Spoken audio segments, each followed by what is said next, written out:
जी तो दोस्तों, जैसे मैंने आपसे कहा था कि मैं इसको इंस्टॉल करने के बाद उसका भी वीडियो बना के आपसे शेयर करूंगा, ताकि जो हमारा एक्सपीरियंस है इस एसी के साथ, मतलब एक तो चीज़ डॉक्यूमेंटेड होती है ना, जो कि शार्प कंपनी बता रही है और जो सेल्समैन आपको बताते हैं। एक जो मैंने खुद जो इन्फॉर्मेशन डिग आउट की और जो मैंने इसको लगवाने का जो मकसद था मेरा, तो क्या वो पूरा ये एसी उन उम्मीदों में पूरा उतरा था कि नहीं, वो एक्सपीरियंस आपसे शेयर करना था और आपको दिखाना था कि इंस्टॉल करके ये कैसा दिखता है। तो जनाब, ये इंस्टॉल हो चुका है। वीडियो मैंने देर से अपलोड किया, उसके लिए माजरत चाहता हूँ। ये शार्प का 2 टन का प्लाज्मा क्लस्टर आयन टेक्नोलॉजी वाला जेटेक इन्वर्टर एयर कंडीशनर है। जो दोस्त नए हैं उनको मैं बता दूं कि ये इसका 2 टन का प्लाज्मा क्लस्टर जेटेक इन्वर्टर एयर कंडीशनर है। ये दुनिया का the most energy efficient air conditioner है। ठीक है जी। इस वक्त जो पाकिस्तान के अंदर जो आपके पास इंपोर्टेड एयर कंडीशनर आ रहे हैं, वो कई किस्म के हैं, कई कंपनीज के हैं, कई मैन्युफैक्चरर्स आपको जो है वो भेज रहे हैं, उसको इंपोर्ट भी करा रहे हैं। जैसे एलजी को जो है वो नगीना इलेक्ट्रॉनिक्स करा रही है, मित्सुबिशी को जो है वो ओरिएंट वाले करवा रहे हैं, और ये शार्प कंपनी जो है इसको अलाइड इलेक्ट्रॉनिक्स है वो इंपोर्ट करवा रहे हैं। अब शार्प के उन्होंने 2 सीरीज दी थी। एक तो उन्होंने हीट एंड कोल्ड वाली जो है वो सीरीज दी थी, जो कि एसीएफ सीरीज कहलाती है, और एक इन्होंने ये जे टेक इन्वर्टर दिया था। अब जे टेक के अंदर भी 2 किस्म के इन्वर्टर्स हैं, 2 किस्म के एयर कंडीशनर आते हैं। एक है जो कि प्लाज्मा क्लस्टर आयन टेक्नोलॉजी, जो कि एयर प्यूरिफायर एयर सैनिटाइजर कहलाता है, ये उसकी सीरीज वाले हैं, फुल फीचर्ड मॉडल्स होते हैं ये। और एक जो है वो विदाउट प्लाज्मा क्लस्टर वाले हैं। ये जो है ये विद प्लाज्मा क्लस्टर वाला जो एयर प्यूरिफायर जो एयर सैनिटाइजर है, ये उस वाला है, और 4 वे स्विंग और कई और फीचर्स हैं जो कि इसके अंदर, ये फुली लोडेड एयर कंडीशनर है। इसको लगवाने का मकसद मेरा जो था वो ये था कि एक मेडिकेटेड कूलिंग एयर जो है वो मेरे घर के अंदर आए। कूलिंग तो ऑब्वियसली पहली प्रेफरेंस ही होती है, और सबसे जो ज़्यादा इंपॉर्टेंट चीज़ थी वो थी कि जापानीज टेक्नोलॉजी, एक रिलायबल टेक्नोलॉजी जिसको हम सालों साल से जिस पे हम रिलाई करते हैं, और हमारे बड़े बुजुर्ग भी जो हैं, आपको याद होगा कि टेलीविज़न और बाकी चीज़ें, गाड़ियां भी आज तक हम जापानीज ही, और कई इलेक्ट्रॉनिक्स जो कि इलेक्ट्रॉनिक जाइंट रहा है जापान, हम उनके ऊपर रिलाई बहुत करते हैं। तो ये वही शार्प जापानीज कंपनी है। तो अब जापानीज जो मैन्युफैक्चर्ड एसीज हैं मेड इन जापान, वो जैसे ओ जनरल आता है, शार्प का जो एसीएफ सीरीज है हीट एंड कोल्ड वाली, वो मेड इन जापान है। और इसके अलावा मुझे मेरी इन्फॉर्मेशन के मुताबिक तो और कोई made in Japan directly import नहीं हो रहा है। इंपोर्ट वैसे ही पाकिस्तान में बंद है, और ये जो थोड़े बहुत यूनिट हैं जो इंपोर्ट हुए हैं लास्ट ईयर या शायद 2020 में या 2021 में इंपोर्ट हुए थे, तो ये यही एक लॉट आई, उसके बाद दोबारा लॉट नहीं आई। तो मैं तो आप लोगों को रेकमेंड करूंगा कि जो भी उठाना चाहता है इंपोर्टेड एसी वो उठा ले, क्योंकि ये लोकल एसी से 1000 गुना बेटर है, 1000 गुना। आप क्वालिटी वाइज देख लें, आप इनकी वर्किंग देख लें, आप रिलायबिलिटी देख लें, इनकी लाइफ स्पैन की आप बात कर लें, तो ये 1000 गुना उनसे बेहतर है। मेरा भी लेने का मकसद यही था कि जो इसका एयर कंडीशनर का एक मकसद होता है कि जी ठंडा करे, ठंडक के साथ साथ ये रिलायबल मशीन भी हो, और इसकी क्वालिटी भी अच्छी हो, वही जापानीज मुझे टेक्नोलॉजी मिले। अब वो जापानीज टेक्नोलॉजी आपको या तो मेड इन जापान में मिलती है, या फिर एक दूसरी कंट्री है मेड इन थाईलैंड, और ये मेड इन थाईलैंड है, ये थाईलैंड मैन्युफैक्चर्ड एयर कंडीशनर है। ठीक है जी। अभी आपके पास जो है मलेशियन भी आते हैं, मेड इन मलेशिया, जैसे आपके बड़े ब्रांड्स हैं, पैनासोनिक है, एलजी है, ये मेड इन मलेशिया भी आते हैं, सैमसंग है, वो भी बेहतर है, लेकिन वो आप समझ लें कि वो सेकंड ग्रेड पे आते हैं। फर्स्ट ग्रेड पे इस वक्त जापान के बाद अगर कोई आता है तो वो मेड इन थाईलैंड है। थाईलैंड की क्वालिटी कदरे बेहतर होती है। अच्छा, तो अब चलते हैं जनाब इसकी इंस्टॉलेशन की तरफ। उससे पहले मैं एक और बात कर लूँ, कमेंट्स सेक्शन के अंदर और मेरे व्हाट्सएप पे और मुझे कॉल्स के ऊपर भी कई दोस्तों और अजीज़ कारब ने पूछा है, कई लोगों ने कमेंट किया कि आपको ये थोड़ा महंगा मिल गया है, 1,30,000 का ये कराची मार्केट में अवेलेबल है। जी बिल्कुल अवेलेबल होगा। जब मैंने लेना था उस वक्त मुझे नहीं मिल सका, क्योंकि जैसे मैंने आपको बताया कि ये शॉर्ट है मार्केट के अंदर ना, इम्पोर्टेड एसी बहुत कम आपको मिलते हैं। लोकल की तो भरमार है, लेकिन अभी ये शॉर्ट हुआ है, और शायद जिनके पास स्टॉक पड़ा हुआ है वो शायद महंगा करके बेच रहे हैं।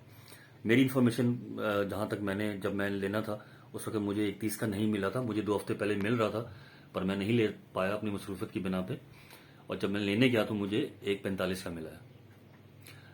तो इसके बाद वैसे भी सीज़न स्टार्ट हो गया, अब तो वैसे ही इसकी जो कीमतें हैं लोकल एसीज की बढ़ चुकी हैं, तो इसकी भी बढ़ जाएगी। इस वक्त जो लोकल एसी आपके आ रहे हैं हायर, आप कह लें पेल कह लें ओरिएंट कह लें, उनके 1.5 टन के जो यूनिट हैं वही मेरे ख्याल से 130 से ऊपर के हैं। 130, 140, 145 ऐसे जा रहे हैं। तो अगर 145 का आपको 2 टन का मेड इन थाईलैंड, वही जापानीज क्वालिटी और एक अच्छा एयर कंडीशनर जिसका कि जो कि energy efficient, most energy efficient हो, ठीक है। एनर्जी एफिशिएंसी के अंदर बहुत सारे यूनिट्स आते हैं। सैमसंग का जो है वो डिजिटल इन्वर्टर है, एलजी का है, एलजी का ड्यूल इन्वर्टर है, ठीक है। वो कई हैं लेकिन उनकी प्राइसेस बहुत ज़्यादा हैं, प्लस उनकी अवेलेबिलिटी की बात थी। तो मुझे तो ये देखना था कि जो चीज़ मेरे पास मुझे अवेलेबल है कराची में रहते हुए, और प्लस उसकी प्राइस जो है वो दरमियानी हो, मेरी जो मेरी रेंज है उसमें आती हो, चीज़ अच्छी हो, प्लस इसमें मुझे 2 टन का मिल गया। 2 टन 1.5 टन से ज़्यादा बेहतर है। बड़ा आउटडोर है, बड़ा इंडोर है, ठीक है जी। फिर ये 2 टन के अंदर ही मुझे प्लाज्मा क्लस्टर मिल रहा था, 1.5 टन में नहीं मिल रहा था। 1 टन to 1.5 टन हो तो वैसे ही नहीं मुझे मिल रहा था, और जो एक आध मिल रहा था मुझे पंजाब साइड पे, उसमें प्लाज्मा क्लस्टर वाला जो सीरीज है वो नहीं मिल रही थी। अच्छा जी, अब आ जाएं इसके इंस्टॉलेशन के ऊपर। तो जनाब इसको मैंने जो घर का मीटर होता है वहाँ की वायरिंग से इसकी वायरिंग लेकर और ये सर्किट ब्रेकर लगाया है। सर्किट ब्रेकर के साथ जो है इसको कनेक्ट किया ताकि जो भी लाइट फ्लक्चुएशन वगैरह होती है उससे बचा जा सके। इस एयर कंडीशनर के अंदर जो है वो खुद से लाइट फ्लक्चुएशन को जो है वो बर्दाश्त करने का जो है वो है एलिमेंट है मौजूद है कि ये लाइट फ्लक्चुएशन आपकी उसकी एक रेंज दी हुई इन्होंने, उसमें ये लाइट फ्लक्चुएशन को अच्छा कंट्रोल कर लेता है। लेकिन फिर भी एक प्रिकॉशनरी मेजर है, एक एक्स्ट्रा प्रिकॉशनरी मेजर है कि ये लगवा लिया जाए। इसमें वैसे भी इंडोर की कोई तार ऐसी आती नहीं, ऐसा कोई इलेक्ट्रिक कॉर्ड नहीं आती कि जो आप उसका स्विच बनाएं। ये इसका जो ये करंट आप देख सकते हैं कि ये बाहर से मीटर से तार आ रही है डायरेक्ट सर्किट ब्रेकर के अंदर, यहाँ से जा रही है बाहर, ये जा रही है आउटडोर को। आउटडोर यूनिट जो है वो बेसिकली इंडोर यूनिट को चलाएगा, ठीक है जी। मैं कोशिश करूंगा कि मैं आपको जो है इसको करीब से आपको दिखा दूं।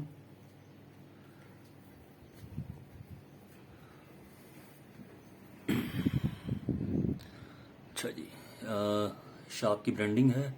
ये प्लाज्मा क्लस्टर जो उसका लोगो है, प्लाज्मा क्लस्टर आयन, ये ग्रेप्स का जो है वो लोगो होता है। जेटेक इन्वर्टर, ये इसका नोटिफिकेशन और इसका सेंसर है। ये रेड लाइट का मतलब कि ये ऑपरेशन के अंदर है। जब इसका प्लाज्मा क्लस्टर ऑन होता है तो यहाँ पर इसकी ब्लू लाइट ऑन हो जाती है। ये इसके फिन्स हैं बहुत ज़बरदस्त, और ठंडी ठार हवा जो है इसको दे रहा है। मैं जो टेम्परेचर सेट किया हुआ है वो 25 पे किया हुआ है, और ये जो रूम टेम्परेचर है जो मैंने इसका 25 पे किया हुआ है, उसको ये मेरी कैलकुलेशन है मेरे हिसाब से वो तकरीबन 10 से 15 मिनट के अंदर इसको अचीव कर लेता है। ये आपके रूम के टेम्परेचर को जो आपने सेट किया है उस टेम्परेचर पे ले आता है, ठीक है जी।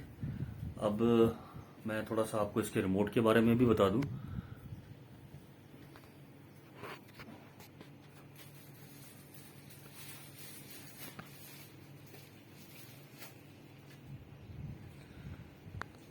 ये इसका रिमोट है, बड़ा प्यारा सा छोटा सा रिमोट है, इसका कॉम्पैक्ट सा।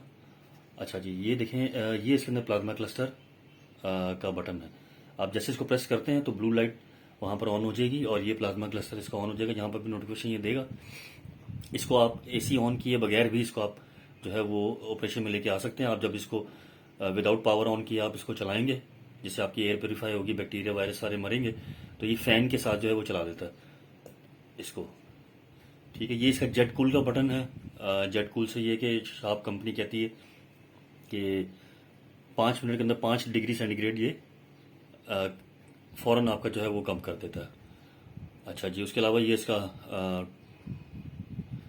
टेम्परेचर को कम और ज़्यादा करने के लिए ये स्विंग्स हैं इसके, वर्टिकल और हॉरिजॉन्टल दोनों हैं।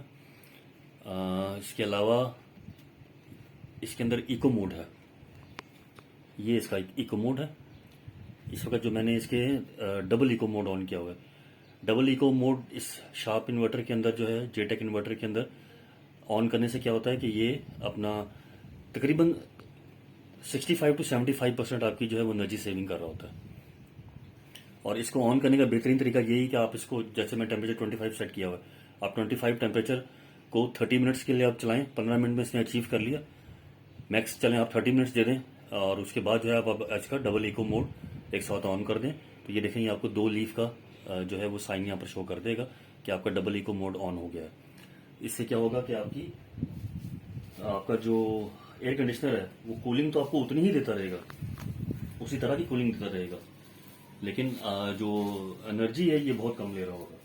डॉक्यूमेंटेड ये है कि जो डबल इको मोड के ऊपर जो एयर कंडीशनर है ये 1 से 2 डिग्री, 1 से 1.5 डिग्री जो है वो उसको बढ़ा देगा। यानी कि 25 अगर आपने सेट किया है तो बेसिकली 26.5 के ऊपर ले जाएगा, लेकिन कूलिंग ये तकरीबन उतनी ही रखेगा, थोड़ी सी कम करता है। कूलिंग एक्सपीरियंस इसका बेहतरीन है, बेहतरीन। अगर मैं आपसे कहूँ कि कमाल का है तो ऐसा कमाल का नहीं आप कह सकते, क्योंकि अगर आप इसको 27 पे रखते हैं तो 27 पे आपको कूलिंग वैसी नहीं मिलती। ये शार्प का शायद है, लेकिन 26 के ऊपर इसकी कूलिंग बहुत ज़बरदस्त है। 25 के ऊपर तो ज़बरदस्त हो जाती है, बड़ी मेडिकेटेड और बड़ी दरमियानी सी कूलिंग देता है। ये नहीं कि आप जो है वो बंदा ही कांपना शुरू हो जाए, इस तरह की कूलिंग नहीं करता ये। ठीक है जी, ये इसका इंडोर है, बहुत ही खूबसूरत एसी है और बहुत ही ज़बरदस्त इसके जो है वो क्वालिटी है। उसके बाद ऑपरेशन भी मैं इसका चेक करना चाह रहा था कि मतलब इसको चलता हुआ देखा जाए, तो चलता हुआ तो वाकई यकीन करें आप, ये लोकल एसी से बहुत ज़बरदस्त कूलिंग दे रहा है, बहुत ज़बरदस्त। आइए अब मैं आपको इसका आउटडोर दिखाता हूँ। आउटडोर इसका मैं बेसिकली फ्लैट में रहता हूँ। ये 10 बाय 12 का मेरा बेडरूम है, जिसके अंदर मैंने ये एसी 2 टन का लगाया है। और बेसिकली ये मेरे बेडरूम को और मेरे जो साथ में टीवी लॉन्ज है उन दोनों को ही कूल करने के लिए मैंने ये मशीन लगाई है, और ये मैं समझता हूँ कि बेहतरीन किस्म का मेरा डिसीजन है। आइए मैं आपको इसका आउटडोर भी अब चेक कराता हूँ। ये गाइस इसका आउटडोर लगा हुआ है गैलरी के अंदर। ठीक है जी,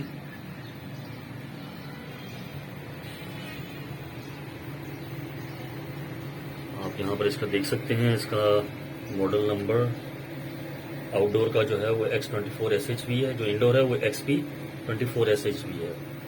ठीक है जी, ये 2 टन का होते हुए 1800 वाट, जबकि जो आपके नॉर्मल 1.5 टन के जो एसी होते हैं वो 1760 वाट 1800 वाट तक भी लेते हैं। ये 2 टन का 1800 वाट ले रहा है, तो सोच लें आप कितना ज़बरदस्त इसका एनर्जी एफिशिएंसी है। अच्छा जी, इसका मैं आपको थोड़ा सा रिव्यू करा दूँ आउटडोर का। Sharp J-Tech inverter, plasma cluster ion, तो बहुत बड़ा इसका जो आउटडोर है बहुत बड़ा है, 2 टन वाला। ये इसका फैन चल रहा है, ये इसकी डीसी मोटर अगर आप देख सकते हैं, इसको यहाँ से गर्म हवा मार रहा है। ये मैंने इसकी जो मेरे रूम के यहाँ से इसका पॉइंट मैंने निकाला है, जहाँ से इसके ये कॉपर कॉइल, कॉपर किट और ये जो इलेक्ट्रिक वायर है वो आ रही हैं। ये ड्रेन पाइप है इसका। ठीक है जी, ये इसकी करंट की वायर है। अच्छा, इसके साथ जो है ये कॉपर किट और ये वायर्स नहीं आती, इंपोर्टेड एसी के साथ नहीं आती, इस वाले के साथ नहीं आती। LG सैमसंग के साथ आती हैं, इसके साथ नहीं आती, शार्प के साथ नहीं आती। जो इसका हीट एंड कोल्ड वाला है 18 ACF, उसके साथ आती है, उसके साथ भी शार्प ने अब देना शुरू कर दी है। तो ये इसका जो है वो आउटडोर यूनिट लगाया हुआ है। ठीक है जी,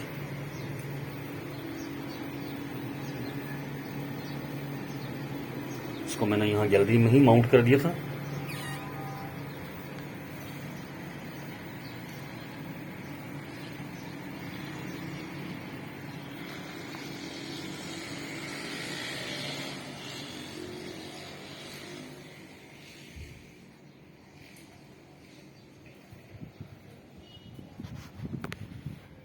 ये इसका इंडोर है।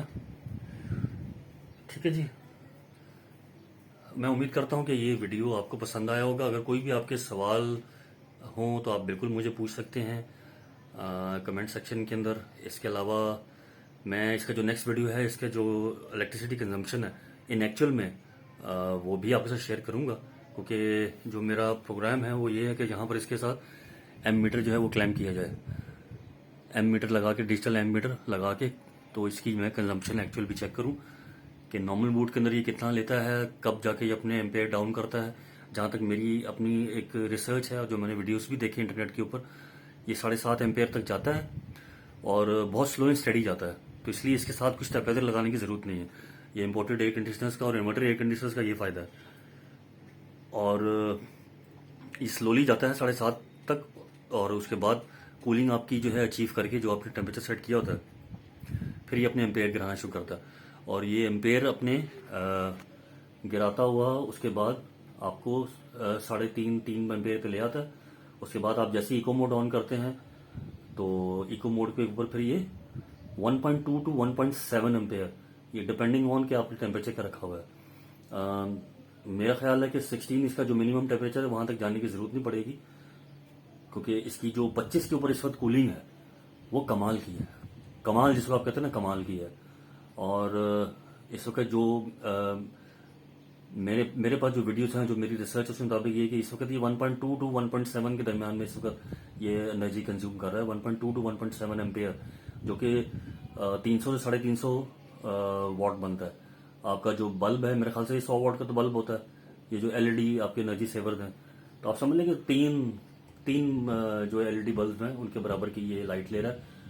तो इससे ज़्यादा और अचीवमेंट आप क्या चाहते हैं कि कोई मैन्युफैक्चरर जो है वो अपनी प्रोडक्ट्स के अंदर करे, कि आपको एक ठंडी ठार मशीन आपको मिल रही है जो कि एक ठंडी हवा आपको दे रही है, एक मेडिकेटेड हवा दे रही है आपको, और वो भी आपको इतने कम एनर्जी यूनिट्स के ऊपर।